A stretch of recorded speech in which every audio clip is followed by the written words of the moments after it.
വീഡിയോയില് ക്യുസാറ്റ് കാറ്റിന് എത്ര റാങ്ക് വേണം ഏകദേശം ഐഡിയ എന്ന് വെച്ച് കഴിഞ്ഞാൽ ലാസ്റ്റ് ഇയർ അതായത് 2023 ഡീറ്റെയിൽസ് ആണ് ഇവിടെ അവൈലബിൾ ആയിട്ടുള്ളത്. ഇപ്പൊ പറയുന്ന കുറച്ച് കാര്യങ്ങൾ ശ്രദ്ധിക്കുക. ഇവിടെ എന്റെ കോണ്ടാക്റ്റിലുള്ള 4 പേര് അണ്ടർ 400 വന്നവർ ക്യുസാറ്റ് ചൂസ് ചെയ്തിട്ടില്ല. അപ്പൊ അവിടെ ഇനി പറയാനുള്ളത്, ക്യുസാറ്റ് കിട്ടുന്ന പലരും ഹൈ റാങ്ക് ആണെങ്കിൽ അവർ CET TKM അല്ലെങ്കിൽ അവരുടെ അടുത്ത് GC തൃശ്ശൂരോ വീടിനടുത്തുള്ള ഒരു കോളേജോ ഒക്കെ പ്രിഫർ ചെയ്യുന്നതുകൊണ്ട് ചിലപ്പോൾ ഫീസ് കൊണ്ടും ആയിരിക്കാം. അപ്പൊ അവർ ആ ഒരു ഇത് പ്രിഫർ ചെയ്യുന്നതുകൊണ്ട് ഈ ഒരു റാങ്കിൽ വ്യത്യാസം എന്ന് വെച്ച് കഴിഞ്ഞാൽ കുറച്ച് പേര് ടോപ്പ് റാങ്കിൽ നിന്ന് ഔട്ട് ആവുന്നുണ്ട്. അപ്പൊ ഈ ഒരു റാങ്കിന് വേരിയേഷൻ വരാം. ആ 4 പേര് കയറിയിരുന്നെങ്കിൽ ഈ റാങ്ക് കുറച്ചും കൂടി ഹൈ ആയേനെ. അപ്പൊ അങ്ങനെയുള്ള ആളുകൾ പോകത്തില്ല എന്നുള്ളത് നമുക്കത് പറയാൻ പറ്റത്തില്ല. അത് ഡിപ്പെൻഡ് ചെയ്തിരിക്കും. അത് അവരുടെ പ്രിഫറൻസ് അനുസരിച്ചിരിക്കും.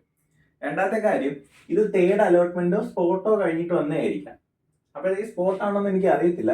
സ്പോട്ട് ആണെങ്കിൽ ഇത് ഒരുപാട് വേരിയേഷൻ വരും. കാരണം എന്ന് വെച്ച് കഴിഞ്ഞാൽ ചിലപ്പം 433 വന്ന്, ചിലപ്പോൾ 300, ഇവിടെ സ്റ്റേറ്റ് മെറിറ്റ് ഫുൾ ആവും. ഓൾ ഇന്ത്യ കോട്ട ചിലപ്പോൾ 723 വരെ പോയി. ചിലപ്പോൾ 600 കഴിഞ്ഞിട്ട് അടുത്ത റാങ്ക് 723 ആയിരിക്കും അപ്ലൈ ചെയ്തത്. അപ്പൊ ഈ ഒരു റാങ്ക് ഡീറ്റെയിൽസിലുള്ളവര് അലോട്ട്മെന്റ് വയ്ക്കുന്ന പ്രൊസീജിയർ അനുസരിച്ച് ഇത് മാറും. അത് ഓരോ കൊല്ലത്തെയും ബ്രാഞ്ചിന് വരുന്ന പ്രിഫറൻസും ആ യൂണിവേഴ്സിറ്റിക്ക് കൊടുക്കുന്ന പ്രിഫറൻസും അനുസരിച്ച് മാറിയും തിരിഞ്ഞും വരും. അപ്പോഴത്തേക്കും കാറ്റിന് വന്ന റാങ്ക് ഡീറ്റെയിൽസിനകത്ത് ഇമ്പോർട്ടൻ്റ് ആയിട്ട് എല്ലാവരും ചോദിക്കുന്ന കുറച്ച് ബ്രാഞ്ചുകൾ ഒഴിച്ചാൽ ബാക്കി എല്ലാത്തിൻ്റെ ലിങ്ക് ഞാൻ കമന്റിൽ പിൻ ചെയ്തേ. അപ്പൊ ഇവിടെ ആദ്യം ഞാൻ എടുത്തേക്കുന്നതെന്ന് പറഞ്ഞു കഴിഞ്ഞാൽ MSc കോഴ്സുകളുണ്ട്, പിന്നെ ഷിപ്പ് ബിൽഡിങ്ങിന്റെ മാത്രം ഞാൻ ഇവിടെ ഇങ്ങനെ എഴുതിയിട്ടുണ്ട്. പിന്നെ നമുക്ക് വേണ്ട കുറച്ച് എൻ്റെ അടുത്ത് മെയിൻ ആയിട്ട് ചോദിച്ചിരിക്കുന്ന 4 ബ്രാഞ്ച് അത്രേ ഞാൻ എടുത്തുള്ളൂ. ഇവിടെ പറയുന്ന കാര്യം, MSc കോഴ്സിന്റെ ജനറൽ റാങ്ക് ക്ലോസിംഗ് റാങ്ക് ഉണ്ടോ, കെമിസ്ട്രിക്ക് 53, മാത്സിന് 59, ഫിസിക്സിന് 60, MSc ബയോയ്ക്ക് 28, ഓൾ ഇന്ത്യ കോട്ട എടുത്തു കഴിഞ്ഞാൽ 29, 55, 62, 62 ഈ ഒരു റേഞ്ചിലാണ് വന്നേക്കുന്നത്. ഇത് ചിലപ്പോൾ 1-2 വാല്യൂസ് മിസ്സിങ് വരാൻ, കാരണം മൊബൈലിൽ നോക്കി എഴുതിയതാണ്, അതിൻ്റെ ഒരു വേരിയേഷൻ ഉണ്ട്. അപ്പൊ ഇവിടെ ഇനി പറയുന്ന കാര്യം എന്ന് വെച്ച് കഴിഞ്ഞാൽ, നിങ്ങൾ MSc കോഴ്സ് നോക്കുന്നവരാണ്, ഇതെല്ലാം UGയുടെ ആണ്, ഇന്റഗ്രേറ്റഡ് MSc ആണ്, BSc MSc കൂടി ഉള്ളത്. ഇപ്പൊ UG കോഴ്സിന്റെ മാത്രമേ നമ്മളിപ്പോൾ പറയുന്നുള്ളൂ. അപ്പൊ നിങ്ങൾ നോക്കുവാണെങ്കിൽ ഇവിടെ ഏകദേശം നിങ്ങളെ കാറ്റഗറി ഒരുപാട് ഡിപ്പെൻഡ് ചെയ്തിരിക്കും നിങ്ങൾക്ക് കിട്ടാനുള്ള ചാൻസ്. അതായത് നിങ്ങളുടെ ലെവൽ ഓഫ് പ്രിപ്പറേഷൻ നിങ്ങളുടെ കാറ്റഗറി അനുസരിച്ച് നിങ്ങൾ ഹൈ ആക്കുക, അല്ലെങ്കിൽ ആ ഒരു രീതിയിൽ പിടിക്കുക. ഇവിടെ MSc കാലത്ത് എനിക്ക് പറയാനുള്ളത്, കഴിഞ്ഞ തവണ എൻ്റെ അടുത്ത് ഒരുപാട് ആളുകൾ ചോദിച്ചു 120 റാങ്ക് കിട്ടി അഡ്മിഷൻ കിട്ടുമെന്നുള്ളത്.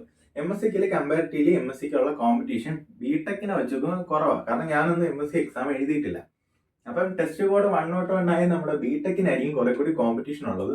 അപ്പൊ MScക്കാർ അറിയേണ്ട കാര്യം വെച്ചാൽ, നിങ്ങൾക്ക് ജനറൽ സീറ്റ് അല്ലെങ്കിൽ ഒരു ഓവറോൾ സീറ്റ് എടുത്തു കഴിഞ്ഞാൽ 100 താഴെ സീറ്റ് അവൈലബിൾ ആയിട്ടുള്ളൂ. അപ്പൊ ജനറൽ കാറ്റഗറി കൂടി ആണെങ്കിൽ നിങ്ങൾക്ക് ഒരു 30 സീറ്റ് അല്ലെങ്കിൽ ഇതിൽ നിന്ന് ഏകദേശം ഒരു 30 സീറ്റോളെ പല കാറ്റഗറീസിലും വരുന്നുള്ളൂ. കാരണം ഈ 55-55 ഹൈ റാങ്ക് ഉള്ള ഒരാൾ ബയോ ആയിരുന്നു ചൂസ് ചെയ്തെങ്കിൽ അവിടെ ആളുകൾ പോവാം. അപ്പോഴത്തേക്കും സീറ്റിന്റെ കൗണ്ട് ഒരു 30ഓളം സീറ്റേ അവൈലബിൾ ആയിട്ടുള്ളൂ. അതായത് MSc കോഴ്സുകൾക്ക് സീറ്റുകൾ ലിമിറ്റഡ് ആണ്. നിങ്ങൾക്ക് ഒരു അണ്ടർ 50 റാങ്ക് അല്ലെങ്കിൽ അണ്ടർ 60 ഉണ്ടെങ്കിലേ കിട്ടത്തുള്ളൂ.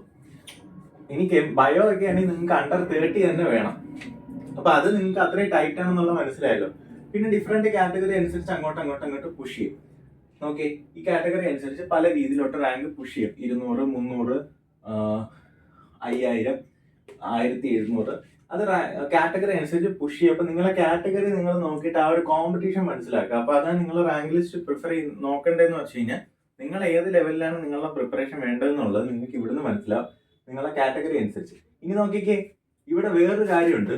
ഓൾ ഇന്ത്യ കോട്ട സീറ്റും ജനറൽ ഇത് സ്റ്റേറ്റ് മെറിറ്റ് സീറ്റുമാണ്. സ്റ്റേറ്റ് മെറിറ്റ് സീറ്റിനകത്ത് ഒരു റാങ്ക് കുറയുമ്പോൾ ഫീസ് ഡബിൾ ആവും. അതായത് ഓൾ ഇന്ത്യ കോട്ട സീറ്റിന് 25, 26 ആണ് ഫീസ് സ്റ്റേറ്റ് മെറിറ്റ് സീറ്റിന്. ഓൾ ഇന്ത്യ കോട്ട ആകുമ്പോൾ 52. അപ്പൊ നിങ്ങളുടെ റാങ്ക് കുറച്ചുകൂടി പുഷ് ചെയ്ത് കഴിഞ്ഞാൽ നിങ്ങൾക്ക് ഫീസ് കുറെ ലാഭിക്കാൻ പറ്റും. ഏകദേശം നിങ്ങൾക്ക് ഒരു 2 ലക്ഷത്തോളം നിങ്ങൾക്ക് 4 കൊല്ലം പഠിച്ചിറങ്ങുമ്പോഴത്തേക്ക് ലാഭം കിട്ടും. ഇതാണ് MSc കോഴ്സിനകത്തുള്ള റാങ്ക് ഡീറ്റെയിൽസ്. ഇനി ഇതെന്ന് പറഞ്ഞു കഴിഞ്ഞാൽ കുറച്ച് പേരെ അടുത്ത് ഷിപ്പ് ബിൽഡിങ്ങിനെ പറ്റി ചോദിച്ചു. അപ്പൊ ഷിപ്പ് ബിൽഡിങ്ങിന് വരുന്നതെന്ന് വെച്ച് കഴിഞ്ഞാൽ, ഇത് ജനറൽ സ്റ്റേറ്റ് മെറിറ്റ് ആണ്. അതിനകത്ത് ഓൾ ഇന്ത്യ കോട്ടയിങ്ങിന് ഡിഫറൻസ് ഇല്ല. സ്റ്റേറ്റ് മെറിറ്റ് ആണെന്നാണ് തോന്നുന്നത്, അല്ലെങ്കിൽ അതിന് ഓൾ ഇന്ത്യ കോട്ട ഉള്ളതെന്നാണ് തോന്നുന്നത്. അപ്പൊ അത് ഡിഫറൻഷിയേറ്റ് ചെയ്തൊന്നും നോക്കിയിട്ടില്ല. കാറ്റഗറി നോക്കി, ഇത് ജനറൽ കാറ്റഗറിയാണ്. ഇത്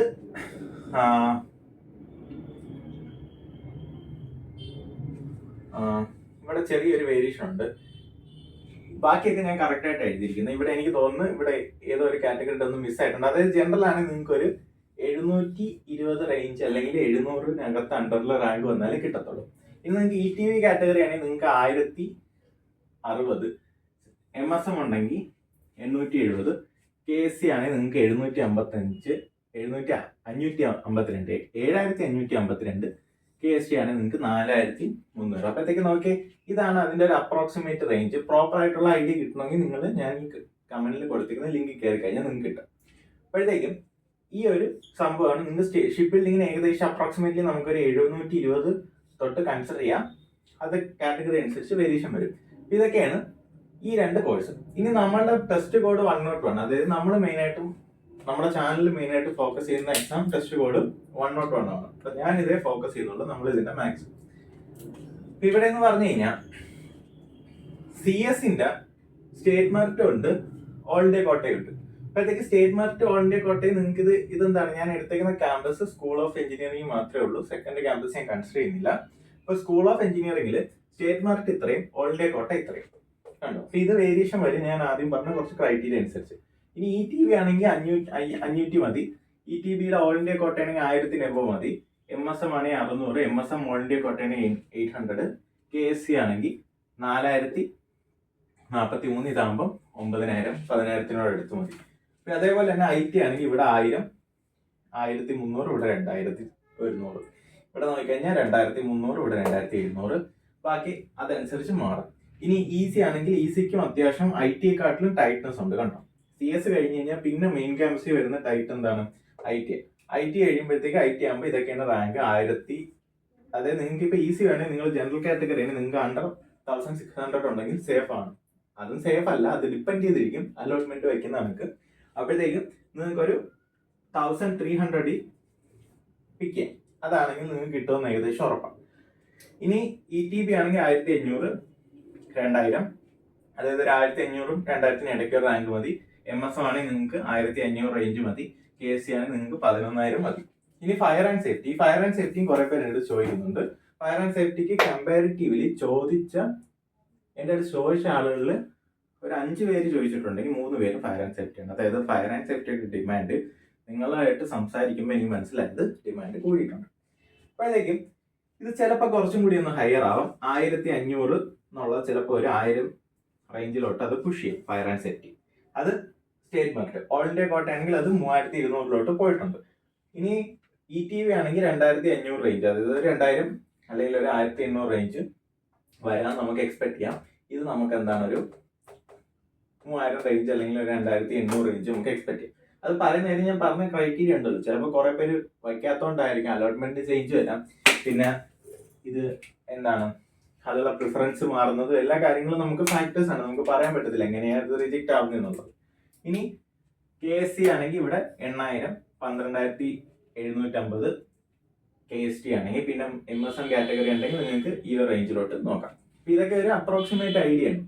ഇവിടെ ഈ കാര്യങ്ങൾ പറയുമ്പോഴും ഇനി പറയാനുള്ളതെന്ന് വെച്ച് കഴിഞ്ഞാൽ എൻ്റെ അടുത്ത് നിങ്ങൾ പ്രിപ്പറേഷൻ പറ്റി ചോദിക്കുന്ന കുറെ പേരുണ്ട്. അപ്പോഴത്തേക്കും ഞാൻ പറയുന്നതെന്ന് വെച്ച് കഴിഞ്ഞാൽ നിങ്ങൾ പ്രിപ്പറേഷൻ സ്റ്റാർട്ട് ചെയ്യുമ്പം 2 മാസം കിട്ടുമോ 3 മാസം കൊണ്ട് കിട്ടുമോ എന്നുള്ളതിൽ ഒരു കാര്യം. ഇതിപ്പോൾ BTech കോഴ്സിനെ പറ്റിയാണ് പറയുന്നത്.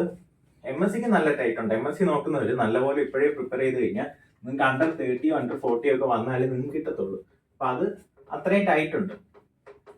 ഇനി BTechന്റെ നമ്മുടെ BTech വരുമ്പോഴത്തേക്ക് എൻ്റെ അടുത്ത് എല്ലാം ചോദിക്കുന്ന ഒരു കോമൺ ആയിട്ടുള്ള ക്വസ്റ്റ്യൻ ആണ് 2 മാസത്തെ പ്രിപ്പറേഷൻ അല്ലെങ്കിൽ ഇനി പഠിച്ചു തുടങ്ങി കിട്ടുമെന്നുള്ളത്.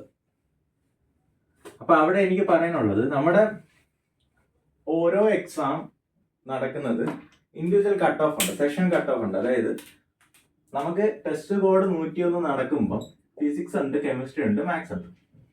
അപ്പോഴത്തേക്ക് ഇൻഡിവിജ്വൽ സെഷൻ കട്ട് ഓഫ് 10 മാർക്കാണ്.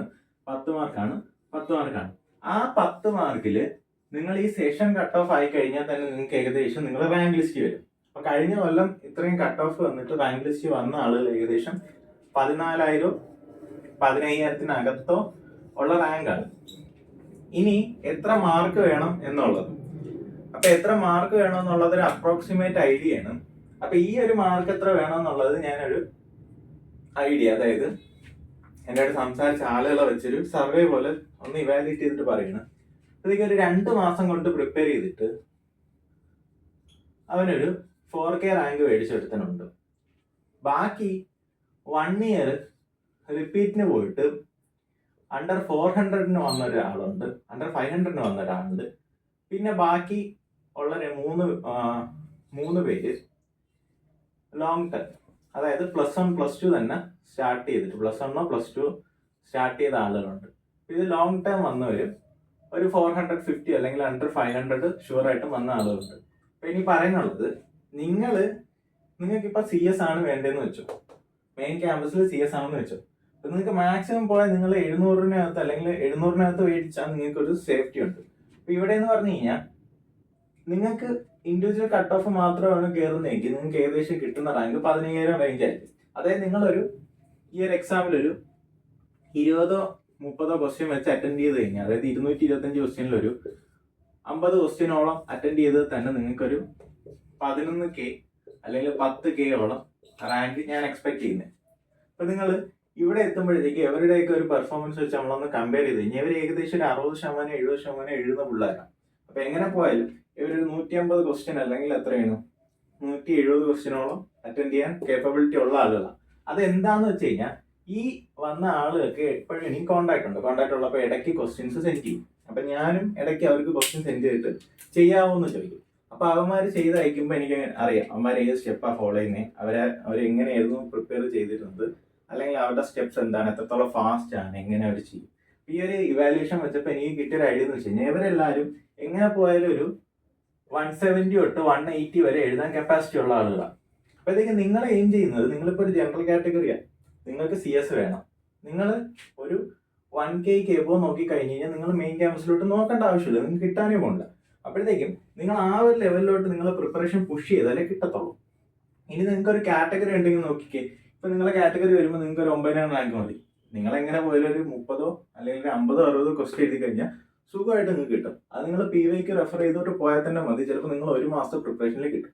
ഇവിടെ പറയുന്ന കാര്യം വെച്ചാൽ പല വീഡിയോയിലും നിങ്ങൾ കാണും 2 മാസം കൊണ്ട് NIT കിട്ടി, അല്ലെങ്കിൽ 1 മന്ത് തൊട്ട് CET കിട്ടി. ഇവിടെ എന്ന് പറഞ്ഞു കഴിഞ്ഞാൽ ഒരേ ലെവല് പ്രിപ്പറേഷൻ എടുത്തിട്ട് നോക്കിക്കോ. ഇപ്പൊ ഈ ഒരു കാറ്റഗറി ഉള്ള ഒരാളാണ് നോക്കി, ഇപ്പൊ നമുക്കൊരു കോഴ്സ് എടുക്കുമ്പോൾ ഇപ്പൊ മെയിൻ ക്യാമ്പസിൽ EC തന്നെ എടുത്തു കഴിഞ്ഞ് കഴിഞ്ഞാൽ, അല്ലെങ്കിൽ CS തന്നെ എടുത്തു കഴിഞ്ഞാൽ, ഒരേ കോഴ്സിന് പഠിക്കുന്ന 2 ആളുകളുടെ റാങ്കിന് ഒരു വേരിയേഷൻ കണ്ടു.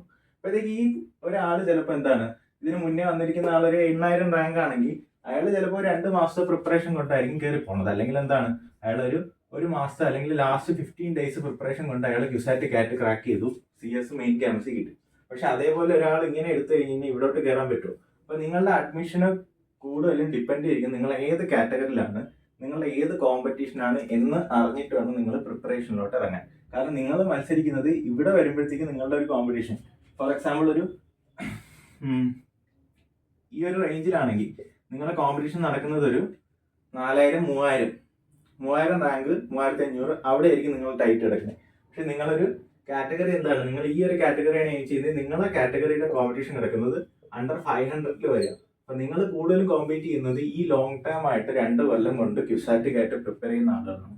അതായത് 2 കൊല്ലത്തെ പ്രിപ്പറേഷന് നിങ്ങൾക്ക് ഒരു 5-6 മാസം കൊണ്ട് എങ്ങനെ ബീറ്റ് ചെയ്യാൻ പറ്റും, ആ ഒരു രീതിയിലോട്ട് നിങ്ങൾ ഇറങ്ങിയാലേ നിങ്ങൾക്ക് അവിടെ പിടിച്ചിരിക്കാൻ പറ്റത്തുള്ളൂ. കാരണം എന്ന് വെച്ച് കഴിഞ്ഞാൽ ഇത്രയും വരുമ്പോൾ ഇവരെല്ലാവരും ഇന്റഗ്രേറ്റഡുകാരാണ്. അതായത് ഇവിടെ ഞാൻ പറഞ്ഞില്ലേ, അണ്ടർ 500 വന്ന 4 പേർക്ക് ഞാൻ സംസാരിച്ചപ്പോൾ ഒരൊറ്റയാൾ എന്താണ് 1 ഇയർ പ്രിപ്പറേഷൻ, ബാക്കി 3 പേര് 2 കൊല്ലത്തെ ഇന്റഗ്രേറ്റഡുകാരാണ്. അപ്പൊ ഈ ഇന്റഗ്രേറ്റഡുകാർ എന്തായാലും സെങ്കേജ് മൊത്തം ചെയ്തിട്ടായിരിക്കും വരുന്നത്. സെങ്കേജ് തന്നെയാണ് കൂടുതലും ഉള്ളത്. അപ്പൊ ജെയുടെ പ്രിപ്പറേഷൻ നല്ലപോലെ ചെയ്ത ആളുകൾ ഇറങ്ങുമ്പോഴത്തേക്കും ഈ ഇത്രയൊരു റേഞ്ചിൽ നിങ്ങൾക്ക് നല്ല ജെയുടെ പ്രിപ്പറേഷൻ ആയിരിക്കും നിങ്ങൾക്ക് വേണ്ടത്. അപ്പൊ നിങ്ങളുടെ കാറ്റഗറി അനുസരിച്ച് വേണം നിങ്ങൾ പ്രിപ്പറേഷൻ നടക്കാൻ. ഇനി രണ്ടാമതൊരു കാര്യം എന്ന് വെച്ച് കഴിഞ്ഞാൽ, ഏത് കോച്ചിങ് ഇൻസ്റ്റിറ്റ്യൂട്ട് പ്രിഫർ ചെയ്യണം എന്നുള്ളൊരു ചോദ്യം. ഞാൻ അവിടെ ജോയിൻ ചെയ്തു കിട്ടുമോ, ഇവിടെ ജോയിൻ ചെയ്ത് നല്ലതാണോ? അപ്പൊ അവിടുത്തെ കാര്യം എന്ന് വെച്ച് കഴിഞ്ഞാൽ, വേറെ കോച്ചിങ് ഇൻസ്റ്റിറ്റ്യൂട്ടിന്റെ കാര്യമൊന്നും എനിക്കറിയത്തില്ല. കാരണം നമ്മളത് നോക്കാറില്ല. കാരണം നമുക്ക് നാട്ടിൽ വെച്ച് നോക്കുമ്പോൾ ഓൺലൈൻ ഓൺലൈൻ മാത്രമേ എനിക്കുള്ളൂ. ഞാൻ ക്ലാസ് പ്രൊവൈഡ് ചെയ്യുന്നു, ഞാൻ പഠിപ്പിക്കുന്നു. അപ്പൊ അതിൽ എന്തൊക്കെ എടുക്കുന്നു എന്ന് എനിക്കറിയാം.